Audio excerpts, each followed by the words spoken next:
tombé amoureux de mon idée, elle était merveilleuse, elle n'avait pas besoin d'être validée, surtout qu'elle parlait du futur, de ce qui n'est pas encore. Elle est en train de dire tout ce qui est passé est faux. Donc, je n'ai pas fait un travail que beaucoup de jeunes entrepreneurs ne font pas assez, c'est de soumettre leur idée à un sérieux test de réflexion et à ce truc têtu qui s'appelle les données, la réalité. On dit en venant faire un projet en Afrique, il n'y a pas de données. Ce n'est pas vrai. Il y a des données, allez faire des tests, faire des sondages et regarder les données. Et peut-être qu'elles vont nous dire en face ce qu'on ne veut pas entendre. Cette idée est pourrie, ne marchera pas. On ne l'assumait pas. La réussite, ce n'est pas seulement une question de travail, ce n'est pas seulement une question de volonté, c'est une question de mindset. Alors, bienvenue sur cette page. Ici, je te donne l'adrénaline qu'il te faut pour booster ta vie. Car il n'y a pas meilleur narrateur que celui qui a réussi, que celui qui est milliardaire. Et c'est ça que je vais te donner. C'est cette adrénaline que je vais te donner. Car beaucoup d'arnaqueurs sont là, sur YouTube, derrière l'écran, sur les réseaux sociaux, à te dire comment réussir, alors qu'eux-mêmes, il y a une sombre histoire dès l'instant que les caméras sont éteintes. C'est de ça qu'il s'agit sur cette scène. Je vais te donner du contenu, soit c'est moi qui les ai produits, soit je les ai repris quelque part pour pouvoir te donner cela sur un plateau, sur cette scène. Alors ce que toi, tu as à faire, c'est tout simplement de t'abonner, de partager et puis de faire un commentaire pour que je puisse en fait répondre sur tes désirs. Abonne-toi et allons-y exploiter le contenu que je vais te proposer. Test de parler à des adultes expérimentés, des gens qui sont capables de vous dire ce qui ne va pas là-dedans. Si en 2000, quelqu'un se lève et veut faire de la mutualisation de services informatiques en Afrique et qu'il décide de le faire non pas par le web mais par une technologie propriétaire, il faut lui mettre une claque. Et personne ne m'a fait ça. J'ai écrit un très beau business plan parce que je savais faire ça. J'ai fait des études. Il faisait 200 pages. Les calculs étaient justes. Les graphiques étaient très beaux. Et il était faux. Il était faux. On ne peut pas faire ça et ignorer le web en 2000. Je veux retourner en 2000 et me mettre des claques. Et je n'ai pas soumis, encore une fois, mon idée au test de la réflexion. J'essaie de consacrer une petite heure les mercredis à écouter un porteur de projet. Et ils viennent littéralement me demander de réfléchir à leur place. J'ai une idée, je pense qu'on devrait faire un système pour permettre aux étudiants à Dakar d'avoir leur truc gratuitement à la maison, quelque chose. Et je dis, mais est-ce qu'ils en ont besoin? Est-ce que ça... Ces questions-là, il faut que quelqu'un nous les pose, il faut qu'on se les pose. Et je pense que c'est une erreur très courante chez l'entrepreneur de partir de cette intuition.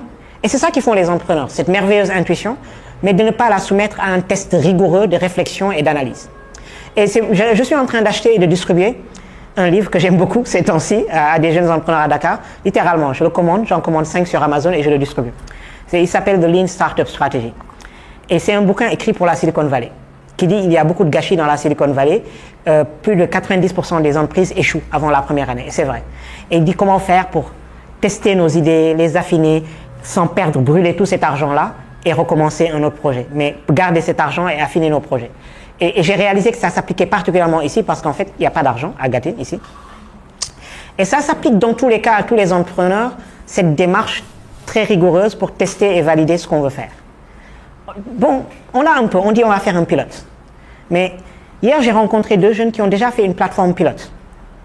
Et je leur ai dit, mais pourquoi vous n'avez pas testé manuellement votre idée avant de faire même une plateforme pilote? Ce que la plateforme doit faire automatiquement. Est-ce que vous êtes allé offrir ce service manuellement, sans aucune plateforme derrière, et voir si 2-3 clients le prennent, parce que vous savez le faire, jusqu'à 5 clients, ça se fait manuellement, et si ça marche, est-ce qu'ils en ont besoin? Et vous avez déjà fait 8 mois de développement. Donc, on ne fait pas assez ça. Je me suis planté pour ça. Je me suis planté parce que je ne savais pas gérer de l'argent. J'avais 30 000 euros. Je recevais 2 500 euros de plus par mois. Je n'avais pas besoin de gérer de l'argent. Et en fait, quand on fait une entreprise, il faut gérer son argent. Et je ne savais pas le faire. Donc, quelques mois plus tard, vous ne direz pas combien de mois, je me suis réveillé, je n'avais pas payé le loyer et je n'avais pas le taxi pour aller en ville. Je pense que c'est une surprise que beaucoup de jeunes entrepreneurs ont. Et si je devais recommencer, la première chose que je fais, je cherche quelqu'un qui sait compter et je le mets à côté de moi. La 3e erreur que j'ai faite, j'étais seul. J'étais seul. J'avais commencé le projet avec des copains à Paris et ils n'étaient pas prêts, pour de très bonnes raisons, à se lever, à partir à l'aventure. Et je suis venu et j'étais seul. On ne fait pas, je pense, ce genre d'aventure seul. D'abord, on n'a pas les compétences qu'il faut, tout seul. Ensuite, c'est extrêmement dur. Donc, il faut être avec quelqu'un qui vous aide. Il y a des moments où ça ne va pas, où on est fatigué, on est découragé. Il faut que quelqu'un t'attrape, te soulève et te pousse pour que tu repartes. Et j'étais seul. Et quand je me suis retrouvé en déprime, je suis resté des mois enfermé chez moi. Je sortais, j'arrivais à la maison, chez mes parents, je souriais, tout allait bien. Ils ne savaient pas que je n'avais pas payé le loyer depuis 3 mois, ils ne savaient pas tout ça. Et il était hors de question qu'ils le sachent. Je n'avais pas appris à partager un échec. Je n'avais pas appris à échouer, en fait, jusqu'à présent. J'avais échoué dans des conditions très gentilles. Et là, l'échec avait une conséquence très, très matérielle. Et je ne savais pas m'arrêter. Je ne savais pas accepter que ce truc ne marchait pas. J'ai essayé d'autres solutions techniques. J'ai tout essayé, je ne savais pas m'arrêter. Et là, un ami m'a rendu un immense service. Il est venu me trouver chez moi. Je ne répondais plus au téléphone depuis des jours. Parce que quand ça ne va pas et que tu ne sais pas gérer ça, tu t'enfermes. Il est venu me chercher chez moi. Il a tapé à la porte jusqu'à ce que j'ouvre. Et il m'a dit, tu n'y arriveras pas tout seul, tu sais. Il était mort de rire. Hein. Il était un peu plus âgé que moi. Et il était mort de rire. Et je lui en voulais sur le coup. Après, il m'a expliqué qu'il fallait qu'il rigole pour me réveiller un peu, pour que je m'énerve. Il voulait vraiment m'énerver. Et il me dit, mais franchement, et tu crois que c'est parce que tu as fait des études que tu vas y arriver seul, quoi. C'est l'école de la vie, ce truc. Tu ne vas pas y arriver seul. Il m'a embêté. Et puis, il m'a posé, et on a passé des heures, où il a passé des heures à me démontrer que je m'étais planté, que je devais arrêter. C'était la chose la plus douloureuse que j'ai jamais faite, d'accepter que je m'étais planté. Et de me retourner vers mes amis en France. Certains d'entre eux m'avaient donné un peu de leurs sous.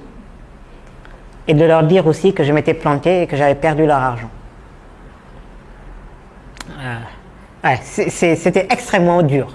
Mais il l'a fait et il m'a posé et il m'a rappelé une autre chose importante.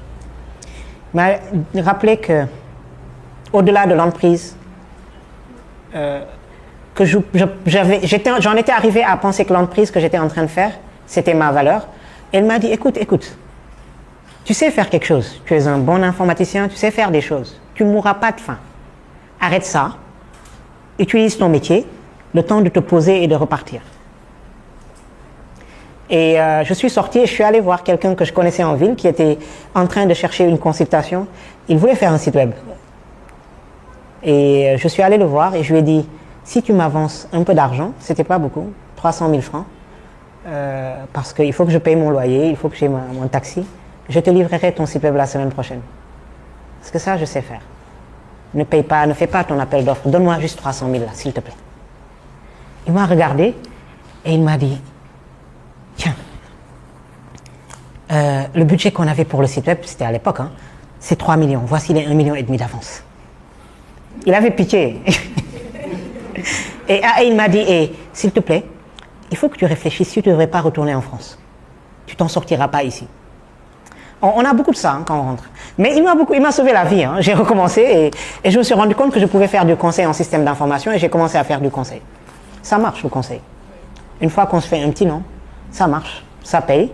On fait des petites missions, hein, des projets de la Banque mondiale, à Dakar, Bamako, Côte d'Ivoire. Ça commence à tourner et on s'en sort un peu. Ça, c'est ma 3e entreprise où j'ai fait du conseil et j'ai fini avec 5 personnes dans l'entreprise. Et j'ai appris, avec la première phase et avec cette phase-là, une autre leçon importante d'entrepreneuriat, je pense, sur mes erreurs. Quand je faisais mon système là pour mutualiser tout ça, évidemment, j'étais seul et j'avais pris des stagiaires que j'allais former et on allait développer tout ça ensemble. En fait, on fait souvent ça parce que, d'abord, on n'a pas beaucoup d'argent à dépenser. On prend un stagiaire. Au début d'une entreprise, on a besoin de compétences. Et on n'a pas besoin d'un gars moyen, on n'a pas besoin d'un gars bon, on a vraiment besoin d'une personne excellente. En général, c'est un des entrepreneurs qui démarre. Dans ce qu'on fait, on doit être extrêmement bon. Parce qu'on doit faire vite, on doit délivrer vite quelque chose de bonne qualité pour convaincre quelqu'un qui ne vous connaît pas. Si vous êtes une grande boîte, vous avez un nom, vous pouvez délivrer un mauvais produit, ça va prendre du temps avant que les gens le réalisent. Si vous êtes une petite boîte qui débute, votre produit doit être bon. Il faut qu'il soit vraiment bon pour qu'un client le remarque et l'accepte. Donc, on ne peut pas faire l'économie d'avoir des gens vraiment bons dans son équipe. Alors, on va prendre des gens, des stagiaires parce qu'on n'a pas les moyens, ou des gens moyens parce qu'on ne veut pas payer, ou bien parce qu'en fait, on ne peut pas payer un gars vraiment bon. Il faut lui donner la moitié de votre projet. Or, on veut garder jalousement son projet. Alors, on prend des gars moyens. Et on perd énormément de temps parce qu'on passe son temps à les encadrer, à les faire monter, et on fait le projet tout seul, mais moins vite que si on était vraiment tout seul. Et je suis arrivé dans cette boîte qui s'appelle Google il y a quelques années, et j'ai découvert une méthodologie de recrutement complètement délirante. J'ai passé 14 entretiens. Et quand je m'en suis plaint auprès de mon chef, le VP EMEA, il m'a dit « Ah, cool, moi j'en ai passé 40. » Qu'est-ce que tu racontes? Il me dit « Ah, j'en ai passé 20, obligatoire. » Et quand ils m'ont dit qu'ils allaient me prendre, j'ai demandé à rencontrer tous mes collaborateurs, j'en ai fait 20 autres. Et pourquoi ils font ça? Parce qu'ils ont cette idée un peu ridicule, exprimée ainsi, qu'on ne doit pas recruter quelqu'un de bon, on doit recruter le meilleur. Et ça leur fait perdre beaucoup de temps. Le recrutement chez nous prend énormément de temps. Mais quand je reviens maintenant dans mes années d'entrepreneuriat, je réalise une chose. Si par exemple dans l'informatique, un gars excellent travaille 10 fois plus vite que 10 gars moyens. Sérieusement. Ce n'est pas de l'hyperbole. C'est vraiment à ce niveau que cette différence est qualitative. Et on commence nos entreprises là où on a vraiment besoin de faire bien, on les commence avec des gens moyens. Donc il faut aller trouver quelqu'un qui est meilleur que vous dans un truc dont vous avez besoin et lui donner la moitié du projet. Parce que c'est le seul moyen de le recruter. Et parce que c'est pour ça qu'il va travailler 20 heures par jour dessus. Et on aura un bon produit. Et donc ça, c'est une deuxième erreur grossière que j'ai faite dans mon parcours d'entrepreneur. Je n'ai pas recruté les gens qu'il fallait. J'ai recruté des jeunes et on a galéré ensemble et on s'en est sortis et ils sont devenus des amis. Je les ai beaucoup formés, ils m'ont appris beaucoup de choses, mais je sais dire avec recul, et ils savent le dire aussi, qu'au moment où je les ai recrutés, ce n'est pas eux qu'il fallait que je prenne. C'était des personnes plus solides. Je vais dire quelque chose sur ma chance. Je pense qu'on apprend le leadership et l'entrepreneuriat de gens qui sont autour de nous. J'ai parlé tout à l'heure de mon ami Renaud qui m'a donné le virus de l'entrepreneuriat. J'ai découvert, quand j'ai eu mon premier moment de doute en France, que j'avais grandi à côté d'un leader. On a tous un leader à côté de nous qu'on appelle papa. En général, s'il est arrivé chef de famille, c'est pas pour rien. C'est un sacré leader. Donc, je considérais que j'avais un père pas mal extraordinaire. Et je suis parti en France et je suis resté loin de la famille pendant des longues années. Et un jour, je me suis réveillé et j'ai réalisé que, à côté de mon papa, ce type était un leader de sa communauté. Et que si j'avais rencontré un leader comme ça dans la nature, je me serais arrêté pour l'écouter et apprendre de lui. Et que je ne l'avais pas fait. Alors j'ai eu la chance de rentrer au Sénégal, de vivre avec lui 10 ans. Il est décédé l'année dernière. Et je le dis pour dire une chose. On a tous autour de nous des leaders assez extraordinaires. À leur façon. Mais on passe à côté. Et devenir leader ou entrepreneur, et ça c'est une autre erreur, je pense que j'avais et que beaucoup de jeunes entrepreneurs ont, c'est aussi ce travail sur soi-même, de se dire attention, je suis en train de partir sur une route où je vais être entrepreneur, ou je suis en train de partir sur un chemin où je vais être un leader. Est-ce que j'ai ce qu'il faut pour l'être? Où est-ce que je dois l'apprendre? Auprès de qui et comment? Et à ce moment-là, quand on se pose ces questions-là, on trouve facilement autour de nous ces gens auprès de qui on peut l'apprendre réellement. Et au moment où je faisais ça, je n'ai pas fait ça. Je n'ai pas réfléchi à ce que je faisais parce que entre start-upper, la meilleure définition que j'ai lue, c'est chez cet auteur de The Lean Startup, Eric Ries. Il dit l'entrepreneur, c'est quelqu'un qui est en train d'essayer de résoudre une incertitude. On est dans une grande société, on fait des voitures, on sait ce qu'on fait. Mais on vous crée dans cette société une petite équipe à qui on dit faites une voiture automatique. On ne sait pas si c'est possible. Il y a une incertitude sur la faisabilité technique. Ou bien il y a une incertitude sur le marché. Est-ce qu'il y a un marché pour ça? Donc être entrepreneur, c'est résoudre cette incertitude. Et quand on l'a résolu à la fin, on a un produit, un marché, un business model, etc. C'est la fin de l'entrepreneuriat.